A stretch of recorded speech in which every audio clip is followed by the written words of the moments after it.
Hello, good morning, students. Today we will continue the remaining concepts of the topic human health and disease. Today we will discuss on the lymphoid organs. Lymphoid organs are those which are the component of the immune system in the human body, mainly consists of lymphoid organs, lymphoid cells, lymphatic vessels, and lymph. Let us discuss one by one in detail. In case of lymphoid organs, it is basically classified into primary lymphoid organs and secondary lymphoid organs. And moreover, they are also considered as central lymphoid organs and peripheral lymphoid organs.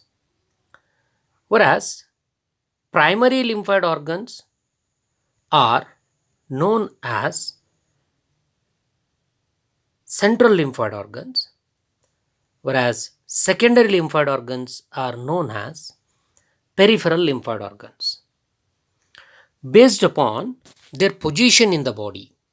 Whereas primary lymphoid organs, they are placed in the central position of the body, near to the central axis of the human body. So it is known as primary lymphoid organs as central lymphoid organs. Whereas secondary lymphoid organs are known as peripheral lymphoid organs because they are placed at the peripheral region of our human body, at the terminal or the edge of our system. So here the primary lymphoid organs, it mainly consists of two important component, that is thymus and bone marrow. As both this thymus and bone marrow, they are placed along or near to the central axis, so they are known as central lymphoid organs also. In case of bone marrow is one of the primary lymphoid organ. They are hematopoietic stem cells, where hematopoiesis means they are going to produce from blood or the component of the blood. Blood is the process of formation of blood that takes place in from the bone marrow, that is formation of blood cells. And the component of the blood cells like red blood cells, white blood cells, and platelets. All these three components like red blood cells, white blood cells, and the platelets are the component of the blood, so it is known as main lymphoid organ, that is mainly produced from bone marrow. All the blood cells are formed from this bone marrow. Whereas the another primary lymphoid organ is thymus. This thymus is placed at the central axis, and the T stands for thymus. It has got the two lobed organ which is located above the heart, and it is of the size of walnut, which atrophies with age. Atrophies means decrease in size.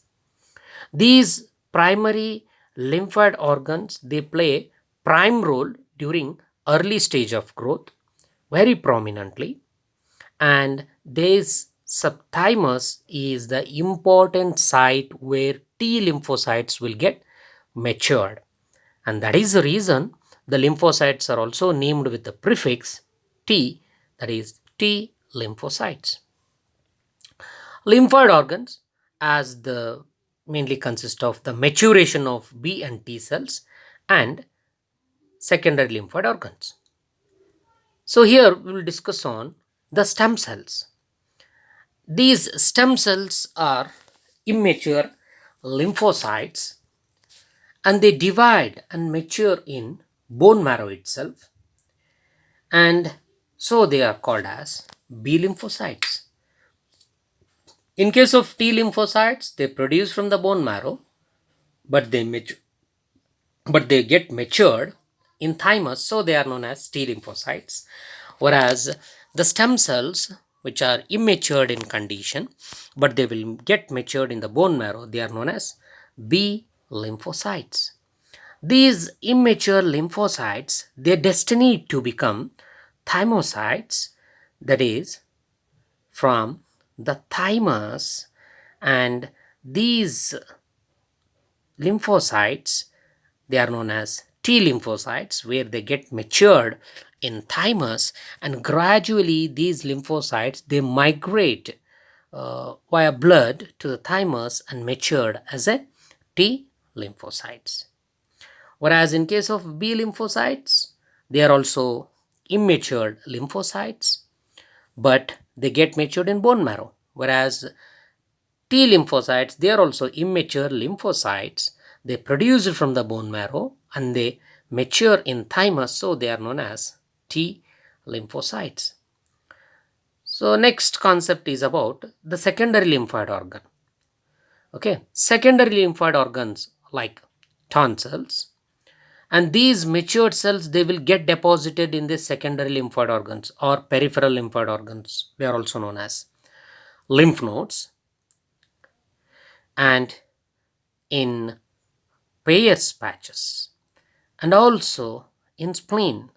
So all these organs like tonsils, lymph nodes, spleen, Peyer's patches, they are known as secondary lymphoid organs because these matured lymphocytes, whether it is a B lymphocytes or T lymphocytes, they will come and they will deposited in these secondary lymphoid organs.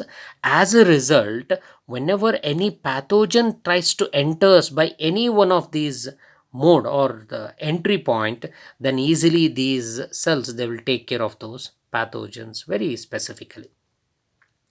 A maturation of B and T cells and secondary lymphoid organs, lymphoid cells, lymphatic vessels in the lymph, that is lymphoid cells.